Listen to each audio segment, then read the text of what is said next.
সৈকত সুন্দরী দীঘা পশ্চিমবাংলার পর্যটন মানচিত্রে এক অনন্য নাম। ভ্রমণপ্রিয় বাঙালি যারা সমুদ্র ভালোবাসেন তাদের কাছে কম খরচে ঘোরার সেরা ঠিকানা হলো দীঘা। যে কোনো ঋতুতেই ইচ্ছা করলে ঘুরে আসা যায় দীঘা, তাই সারা বছরই দীঘাতে মানুষের ভিড় লেগেই থাকে। এখন আবার সৈকত সুন্দরী দীঘার এক অন্যতম আকর্ষণ হলো জগন্নাথ মন্দির। কিন্তু শুধু নিউ দীঘা তো নয়, এর সঙ্গে দেখে নেওয়া যায় ওল্ড দীঘা, দীঘা মোহনা, উদয়পুর সি বিচ, মন্দারমণি, তাজপুর, শঙ্করপুর, নায়কালী মন্দির, তালসারি, চন্দ্রেশ্বর মন্দির এবং দীঘার অন্যান্য site scene, Amaravati park, ঢেউসাগর, Digha science centre, Jahajbari, marine aquarium, কাজুবাগান এবং মনোরম ঝাউবাগান। দীঘাতে কিভাবে বেড়াবেন, কোথায় থাকবেন, খরচ কত হবে, ট্রেন বা বাসে যাতায়াতের সুবিধা ও অসুবিধা সমস্ত তথ্য পাবেন এই ভিডিওতে। তাই দীঘা যাওয়ার আগে ভিডিওটি পুরো দেখুন। আমরা এবার দীঘা গিয়েছিলাম একটু অন্যরকম উপায়ে। আমাদের এবারের দীঘা জার্নি ছিল একটু অন্য ধরনের। প্রথমে লোকাল ট্রেন ও পরে বাস, উভয় মাধ্যমেই আমরা দীঘা পৌঁছেছিলাম। দীঘা আসার সবচেয়ে কমফোর্টেবল জার্নি হলো ট্রেনে আসা। হাওড়া হতে সকালের দিকে মূলত দুটি এক্সপ্রেস ট্রেন আছে, যার একটি হলো ত্রাম্বলিপ্ত, অপরটি হলো পাহাড়িয়া এক্সপ্রেস। এছাড়া বিকালের দিকে আরও একটি এক্সপ্রেস ট্রেন আছে, যেটি হলো কান্ডারি এক্সপ্রেস। আপনাদের সুবিধার্থে ট্রেনের টাইম টেবিল স্ক্রিনে দিয়ে দিলাম। এছাড়া কলকাতা ধর্মতলা এবং হাওড়া হতে দীঘা আসার প্রচুর এসি এবং নন এসি বাস পাওয়া যায়। আবার বেশ কিছু লোকাল ট্রেনেও দীঘা আসা যায়। আপনাদের সুবিধার্থে লোকাল ট্রেনের টাইম টেবিল দিয়ে দিলাম।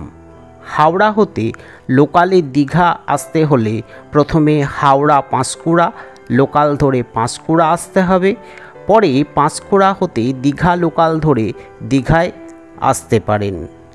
তবে লোকাল ট্রেনে আসার বড় অসুবিধা হলো এই রুটের ট্রেনগুলি একটু লেট রান করে। তেমনি বড় সুবিধা হলো ভাড়া বেশ অল্প, মাত্র ৪৫ টাকায় আপনি হাওড়া হতে দীঘা আসতে পারেন, যদি একটু ধৈর্য রাখতে পারেন। আপনি যদি ট্রেনে করে দীঘা আসেন তাহলে দীঘা স্টেশনে নামার পর দীঘা স্টেশন হতে বাইরে বেরিয়ে টোটো স্ট্যান্ডে প্রচুর টোটো এবং অটো দেখতে পাবেন। টোটো এবং অটো ধরে আপনি চলে আসতে পারবেন নিউ দীঘা।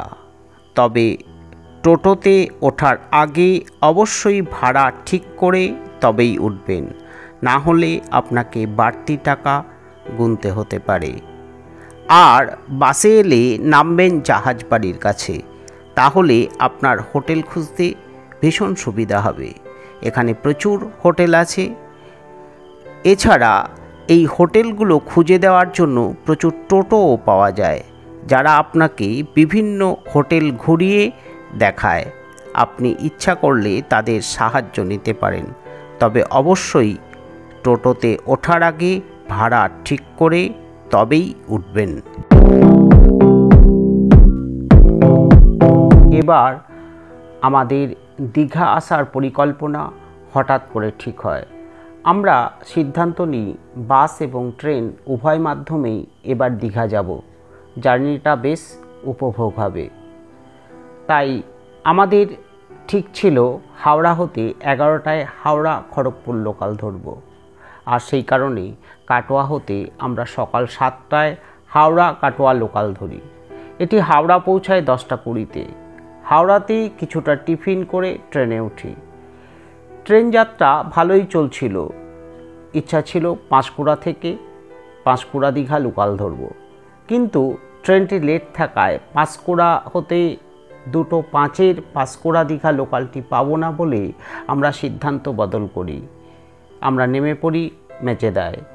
মেচেদায় হোটেলে খাওয়া দাওয়া করি এবং হাইওয়ে থেকে এসি বাস ধরি। ভাড়া পড়ে মাথাপিছু 200 টাকা। বাসে করে বিকেল 5:35 আমরা নিউ দীঘার জাহাজ বাড়ির সামনে নামি। এটাই সেই জাহাজ বাড়ি। এখানে এসে আমরা বাস থেকে নেমেছিলাম। দীঘা এসে আপনার প্রথম কাজ হবে হোটেল খোঁজা। নিউ দীঘাতে সি বিচের কাছে প্রচুর ভালো হোটেল আছে, তবে এগুলি ভীষণ কস্টলি। বাসস্ট্যান্ডের কাছে বা রাস্তার এপাশে ওপাশে প্রচুর সস্তায় হোটেল পাওয়া যায়। আমরা sector B hotel new unique ইনে ছিলাম। চলুন হোটেলের রুমটা দেখাই।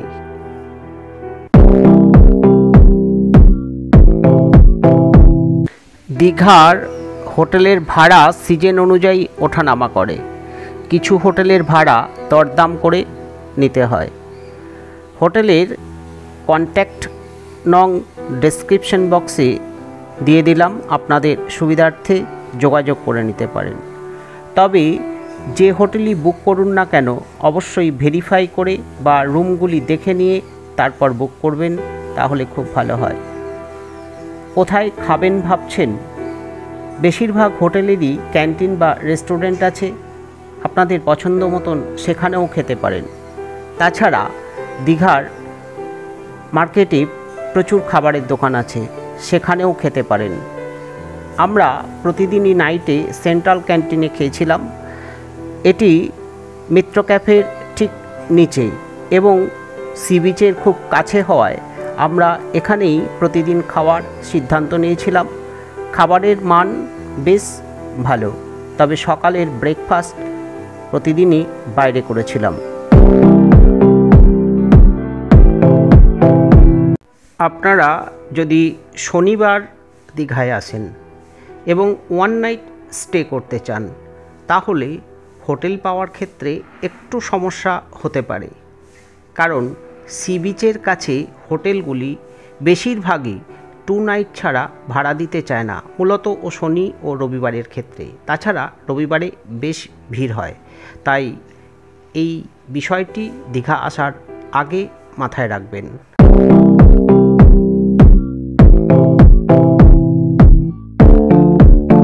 ডে 1 আমরা ঠিক করেছিলাম 8টার মধ্যে সমুদ্র স্নান সেরে নেব। সেই মতন আমরা বেরিয়ে পড়ি সমুদ্র স্নানের উদ্দেশ্যে। ঘাটে প্রচুর ভিড় থাকায় আমরা একটু হেঁটে ঢেউসাগরের ঘাটে স্নান করি। সত্যিই অপূর্ব এক অনুভূতি।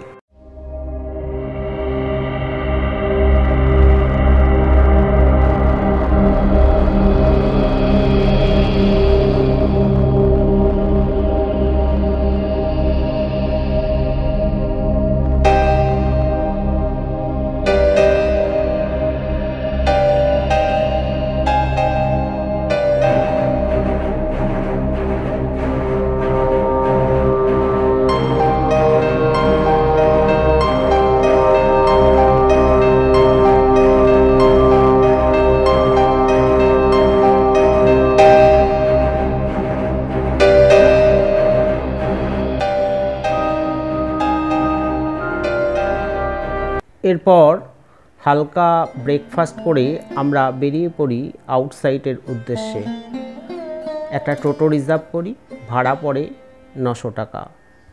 প্রথমেই আমরা আসি বর্তমান পুরীর অন্যতম আকর্ষণ জগন্নাথ দেবের মন্দিরে। এখন আমরা রয়েছি জগন্নাথ দেবের মন্দিরে। মনে রাখবেন, দীঘার জগন্নাথ মন্দির 12:30টার মধ্যে বন্ধ হয়ে যায়, আবার খোলা হয় বিকাল 4টে এবং খোলা থাকে রাত্রি 8টা পর্যন্ত। মন্দিরটির নির্মাণ কার্য ঘোষণা করা হয়েছিল 2018 সালে এবং কাজ শুরু করা হয়েছিল 2022 সালে, আর এবছর 2025 সালের 30শে এপ্রিল শুভ অক্ষয় তৃতীয়ার দিন মন্দিরটি উদ্বোধন করা হয়। মন্দিরটির উচ্চতা 65 মিটার। রাজস্থানের বিখ্যাত বেলে পাথর দিয়ে কলিঙ্গন স্থাপত্য শৈলীতে মন্দিরটি নির্মিত। অপূর্ব সুন্দর কারুকার্য। আমরা এখন রয়েছি মন্দিরের ভিতরে।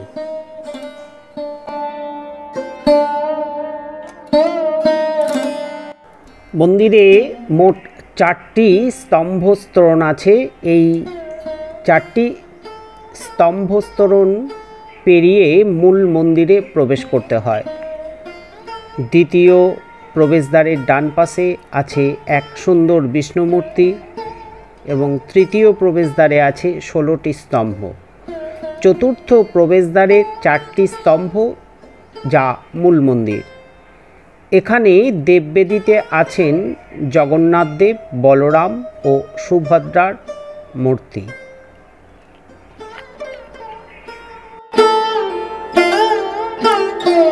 আমাদের জগন্নাথ দেব দর্শন হলো।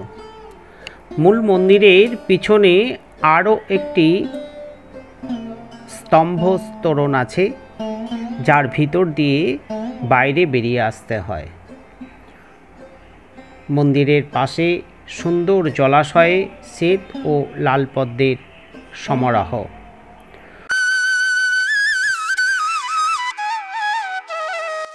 জগন্নাথ দেবের মন্দির থেকে বেরিয়ে আমরা রওনা দিলাম তালসারির উদ্দেশ্যে।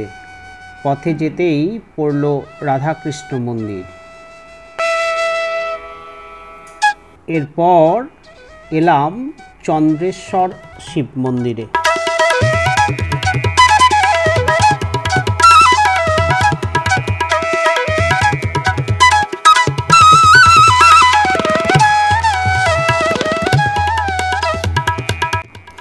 মন্দিরটি উড়িষ্যার বালেশ্বর জেলায় অবস্থিত বিখ্যাত একটি শিব মন্দির। প্রতি বছর চৈত্র সংক্রান্তিতে বিরাট চড়ক মেলা বসে মন্দির প্রাঙ্গণে। ভক্তরা তাদের মনস্কামনা নিয়ে সারা দেশ থেকে আসেন এখানে। পাশেই রয়েছে মনস্কামনা বৃক্ষ। এই বৃক্ষে সুতো বেঁধে ভক্তরা তাদের মনস্কামনা প্রার্থনা করেন এবং তা পূর্ণ হলে পরে এসে খুলে দিয়ে যান।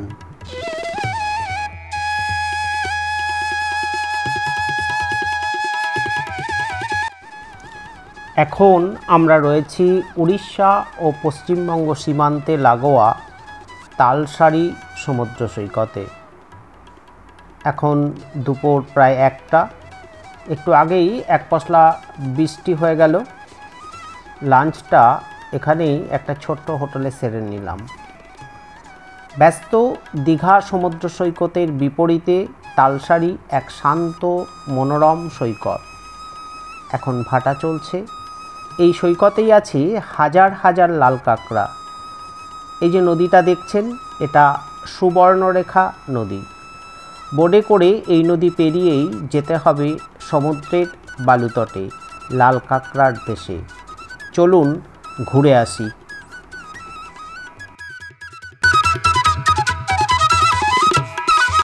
প্রসঙ্গত বলে রাখি, এই সৈকতে বোটে করে যেতে মাথা পিছু 100 টাকা করে নেয়। তবে বোট ভর্তি না হওয়া পর্যন্ত আপনাকে অপেক্ষা করতে হবে। আর 1-2 জন যদি আপনারা থাকেন তাহলে পুরো বোটটাই রিজার্ভ করতে হবে। আমরা মোট 9 জন থাকায় মোট 700 টাকায় যেতে রাজি হয় তারা। সত্যিই অপূর্ব লাল কাঁকড়ায় ভরপুর সৈকত, সুবর্ণরেখা নদীর মোহনা আর চারপাশের নারকেল, খেজুর, কাসুয়া, রিনা গাছের নয়ন ভোলানো রূপ। এরপর এলাম বিচিত্রপুরে ম্যানগ্রোভের জঙ্গল দেখতে। বিচিত্রপুর সত্যি এক আশ্চর্য দ্বীপ, যেখানে খাড়ি পথে মোটর বোটে চড়ে ঘুরে দেখা যায় ম্যানগ্রোভ অরণ্য। মজার বিষয় হলো দ্বীপটি মাত্র 6 ঘন্টা জেগে থাকে। 6 এবং 8 সিটের ফাইবার স্পিডবোটে ভ্রমণের অভিজ্ঞতা বিচিত্রপুরে সত্যিই বিচিত্রকর এবং রোমাঞ্চকর। তবে মনে রাখবেন, মাথা পিছু 200 টাকা টিকিট হলেও একা কাউকে নিয়ে বোট ছাড়ে না। এক্ষেত্রে পুরো বোট রিজার্ভ করতে হয়, ফলে ভাড়া পড়ে যায় 1200 থেকে 1600 টাকা। তবে এখানে এলে অবশ্যই জোয়ার ভাটার টাইমটা দেখে তবে আসবেন।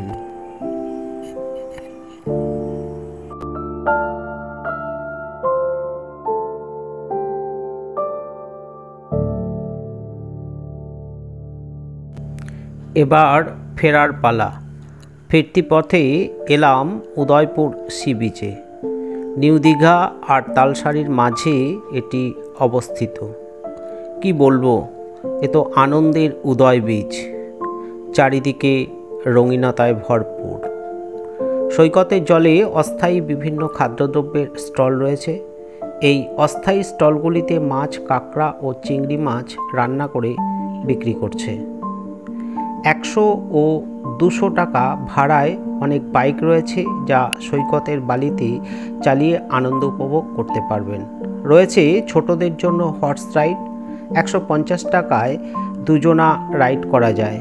তবে বৃষ্টি, এত ভিড় আর চারিদিকে মাইক ও বক্সের আওয়াজ, আমার মনে হয় এই সৈকতে বন্ধুবান্ধব নিয়ে এলেই আসা ভালো, পরিবার নিয়ে না আসাই ভালো। দীঘা এসেছি আর কাজু বাদামের বাগান দেখব না তা কি হয়? তাই ফিরতি পথে চলে এলাম কাজু বাদামের বাগানে।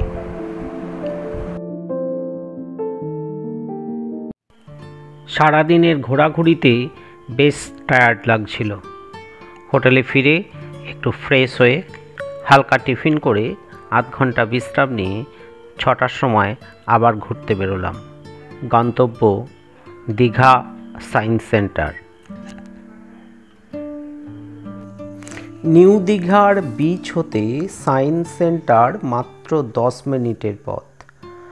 আপনারা ইচ্ছা করলে টোটোও করতে পারেন।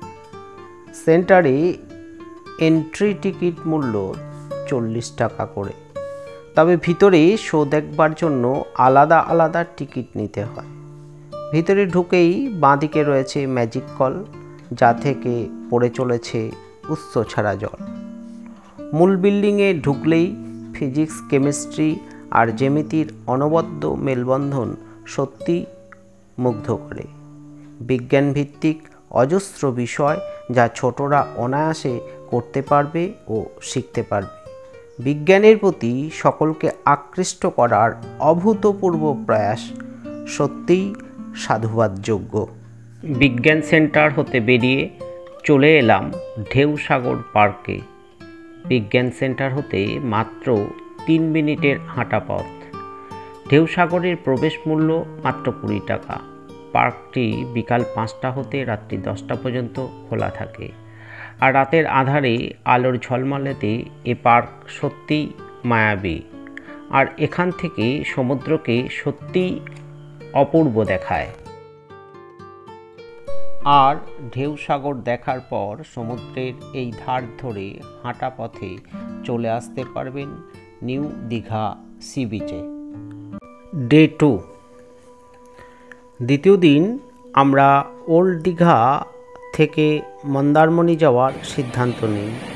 তাই তৃতীয় দিন সকাল সকাল সমুদ্রে স্নান সারি এবং টিফিন করে বেরিয়ে পড়ি মন্দারমণির উদ্দেশ্যে।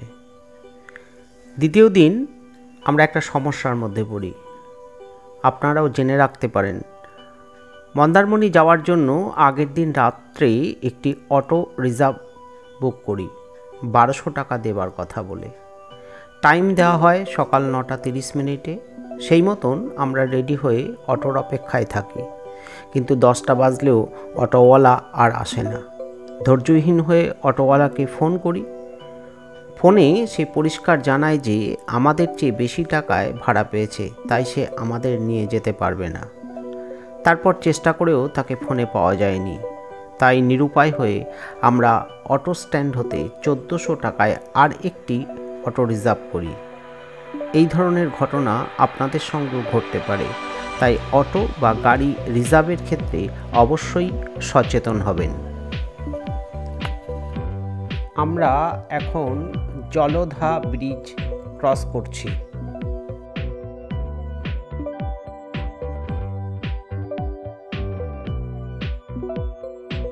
এগিয়ে চলেছি সমুদ্রের পাশ দিয়ে বাঁধানো রাস্তায়।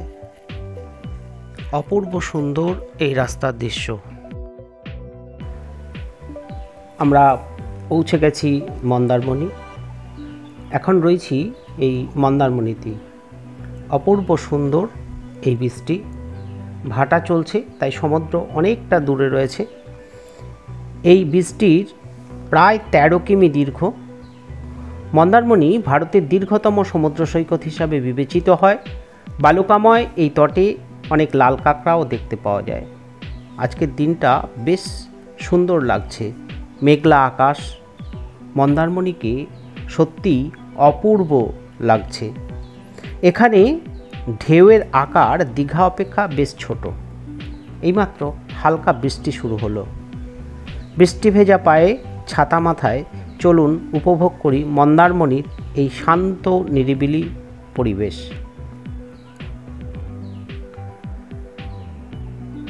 আপনারা ইচ্ছা করলে মন্দারমণিতে একটা রাত কাটাতেই পারেন।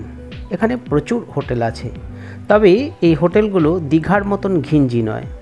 হোটেলগুলি বেশ দূরত্ব বজায় রেখে তৈরি হয়েছে। প্রায় 2000 টাকা হতে 4000 টাকার মধ্যে আপনারা হোটেল পেয়ে যাবেন। দীঘার মতন এখানে অত দোকান নেই, ফলে এখানে জিনিসপত্র কিনলে স্বাভাবিকভাবেই দাম একটু বেশি পড়ে। মন্দারমণির সূর্যাস্ত ও সূর্যোদয়ে মন ভরিয়ে দেয়। গঙ্গাসাগর বা বকখালির বিচের মতো শান্ত নিরিবিলি মনোরম পরিবেশে ছুটি কাটানোর সবচেয়ে সুন্দর পর্যটন স্থানই হলো মন্দারমণি। কি সুন্দর ভিউ দেখেছেন। আকাশে মেঘ করেছে, আবার বৃষ্টি আসবে। চলুন একটু ঘুরে দেখি বৃষ্টি। 300 টাকা নেবে এটা টোটাল ঘোরাতে। এখন ভাটা চলছে, তাই জল অনেক দূরে রয়েছে। এই বালুকাময় তটটা এখন দেখতে পাওয়া যাচ্ছে। জোয়ার এলে জল একেবারে তটের ওই হোটেলের গায়ে লেগে যায়। ওই দূরে দেখতে পাচ্ছেন ওটা হচ্ছে তাজপুর, আর আমরা এখন যেটা রয়েছে এটা মন্দারমণি।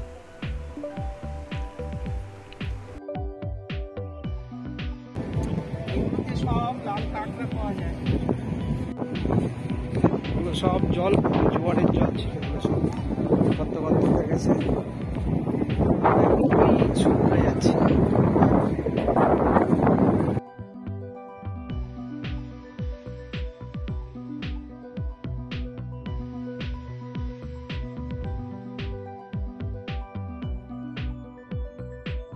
মন্দারমণি ঘুরতে এসেছি, আর ডাব খাবো না? চলুন একটু ডাব খাওয়া যাক। এখানে ডাব বেশ সস্তা, এক একটা 70 টাকা করে।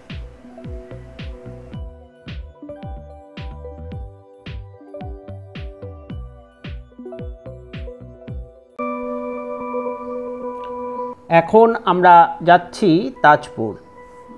তাজপুর মন্দারমণি ও শঙ্করপুরের মাঝে অবস্থিত। এখানেও প্রচুর হোটেল আছে, ইচ্ছা হলে একটা রাত কাটাতে পারেন। চলে এসেছি তাজপুরে। সামনেই মার্কেট, গাড়ি পার্কিং করার ব্যবস্থা আছে।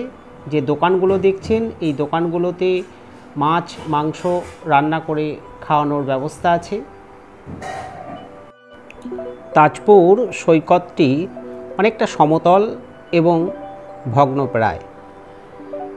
অনেক গাছ ভেঙে পড়ে রয়েছে, সম্ভবত মনে হয় কোনো ঝড়ে গাছগুলো পড়েছে। তাজপুরে সমুদ্রের ঢেউ দীঘা অপেক্ষায় অনেকটাই ছোট। সমুদ্র এখানে অনেকটাই শান্ত প্রকৃতির। ভাগ্যে থাকলে দেখা মিলতে পারে স্টারফিশ বা লাল কাঁকড়ার।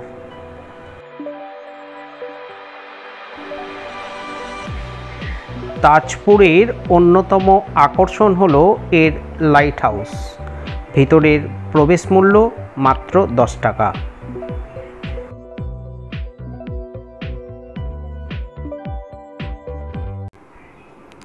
আমরা এখন শঙ্করপুরের পথে। দীঘার নিকটবর্তী একটি জনপ্রিয় সি বিচ হল এই শঙ্করপুর।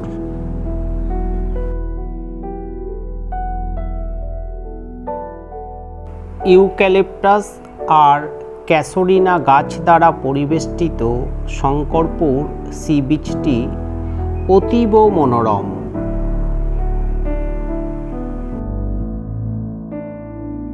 আমরা এখন রয়েছি শঙ্করপুর সি বিচে। এই বিচটি বেশ পরিষ্কার, এর মনোরম নির্মল প্রকৃতি সত্যিই উপভোগ্য। এই সৈকতে আছে একটি সুন্দর সাজানো পার্ক এবং শিপিং হারবার প্রজেক্ট। শঙ্করপুরের স্যাক এবং রেস্টুরেন্টগুলিতে সামুদ্রিক খাবার পাওয়া যায়, যা অত্যন্ত সুস্বাদু। আমাদের লাঞ্চ করার কথা ছিল তাজপুরে, কিন্তু সম্ভব হয়নি। আমরা এখন এই শঙ্করপুরেই লাঞ্চটি সেরে নেব। সামনেই দেখতে পাচ্ছেন আম্রপালি রেস্টুরেন্ট, হোটেল আম্রপালি। আমরা আজকে লাঞ্চটি এখানেই করব। চলুন ভিতরে ঢুকে দেখি আজকের মেনু কি আছে।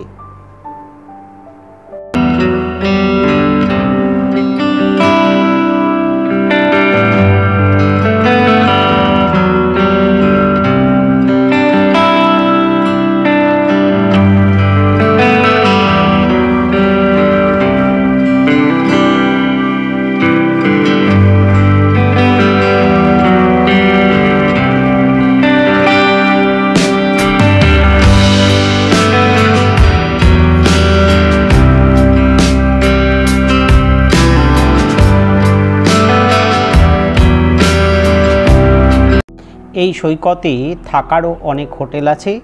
ইচ্ছা হলে আপনারা এক রাত এই হোটেলগুলিতে অনায়াসে কাটাতে পারেন। দীঘার তুলনায় এই সৈকতটিতে ভিড় অনেক কম। সমুদ্রকে যদি নিজের মতন করে উপভোগ করতে চান, ভিড়ভাট্টা আপনার যদি পছন্দ না হয়, তাহলে শঙ্করপুর আপনার কাছে সত্যিই এক আদর্শ জায়গা। তবে এখানে খেয়াল রাখবেন, এই সমুদ্র সৈকতে লাইফ গার্ড নেই, তাই জোয়ার কম থাকলেই সাঁতার কাটতে পারেন। পারতপক্ষে সাঁতার না কাটাই ভালো। এবার ফেরার পালা। ফিরতি পথে জলধা ব্রিজ ক্রস করলে বাঁ দিকেই রয়েছে নায়কালী মন্দির। চলুন একবার মাতৃদর্শন করে আসি।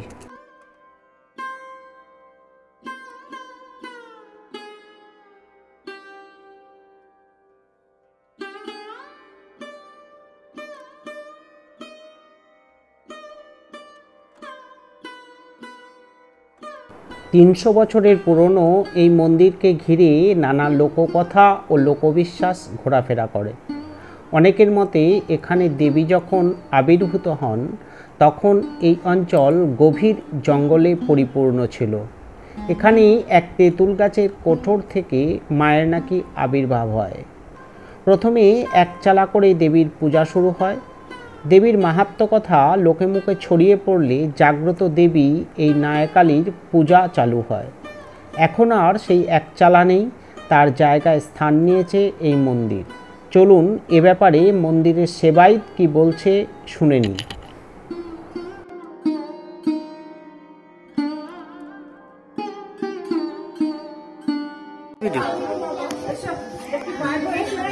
নায়কালী কথার অর্থ হচ্ছে মা নৌকোর উপর আছে, আর কালী মা দুর্গারই রূপে সকাল 6টা থেকে রাত 9টা পর্যন্ত মন্দির খোলা থাকে। আপনারা যখন খুশি এসে পুজো দিয়ে অন্নভোগ হয়। শনিবার থেকে মঙ্গলবার প্রতিদিনই রান্না। মায়ের পুজোটা কেবল কেবলমাত্র বাৎসরিক পুজো হচ্ছে দোল পূর্ণিমাতে। আর এই মায়ের বড় পুজো। আর নিত্য পুজো? নিত্য পুজো প্রতিদিনই হচ্ছে সকাল 6টা থেকে রাত 9টা পর্যন্ত। 9টা পর্যন্ত। পাশেই ডালা কিনতে পাওয়া যায়, তাই তো? ওনারা মন্দির কমিটি থেকেও ডালা নিতে পারেন, নাহলে আপনি বাইরে থেকেও আনতে পারেন। আপনি পুরোহিত, তাই তো? এখানে আছে জেঠু, কাকু, বাবা। আচ্ছা আচ্ছা আচ্ছা।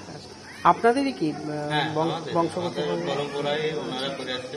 এমনি আর কি মাহাত্ম্য কি বললেন, মানে এখানে আর মায়ের কি মাহাত্ম্য আছে তেমনি অলৌকিক কিছু? কালী কথা হচ্ছে নৌকরা যে মাছটা ধরতে যায় না, ওনারা আচ্ছা আচ্ছা পুজো দিয়ে যায়। আচ্ছা। ওনারা আর মায়ের যে আদি শিলামূর্তি ওটা ছোট করে নৌকোর উপর বসে বিপদ আপদ থেকে রক্ষা করতো মাঝিদেরকে। হ্যাঁ, সেই জন্য মায়ের প্রণাম করে তারপরে ওনারা মাঝিদের ভোগ দিয়ে ওনারা মাছ ধরতে যান আর কি। আপনার নামটা? সঞ্জয় মন্ডল।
আমরা নিউ দীঘাতে হোটেল নিয়েছিলাম, কিন্তু দীঘা এসেছি আর ওল্ড দীঘা ঘুরবো না, এটা আবার হয় নাকি? কথায় আছে ওল্ড ইজ গোল্ড। এখন আমরা রয়েছি ওল্ড দীঘাতে। বেলা প্রায় পড়ে এসেছে। ওল্ড দীঘা সেজে উঠেছে দোকান পসারে। রাতের আলোর ঝর্ণাধারায় ওল্ড দীঘা সেজে ওঠে মায়াবী রূপে। হাতে সময় থাকলে সন্ধ্যাবেলাটা আপনারা এখানে অনায়াসে কাটাতে পারেন। আশা করি ভালো লাগবে।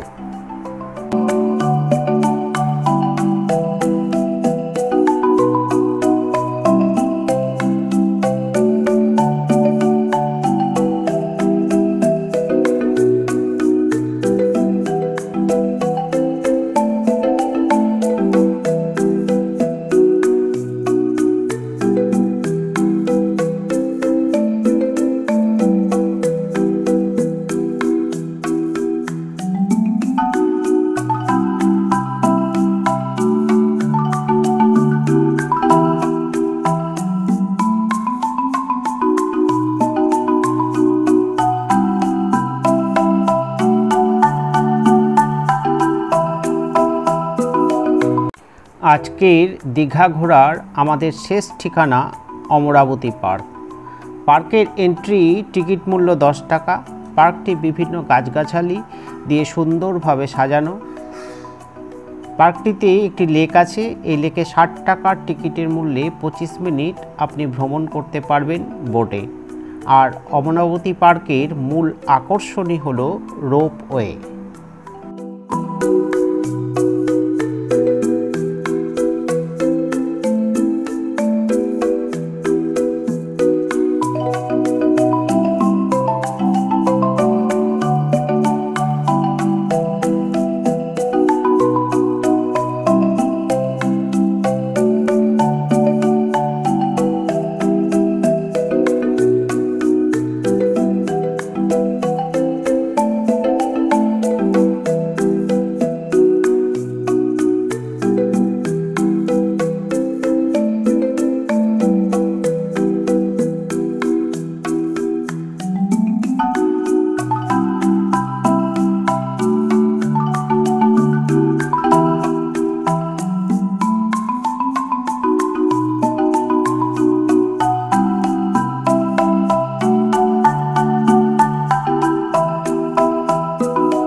ভিডিওটা কেমন লাগলো কমেন্ট বক্সে কমেন্ট করে জানাতে ভুলবেন না।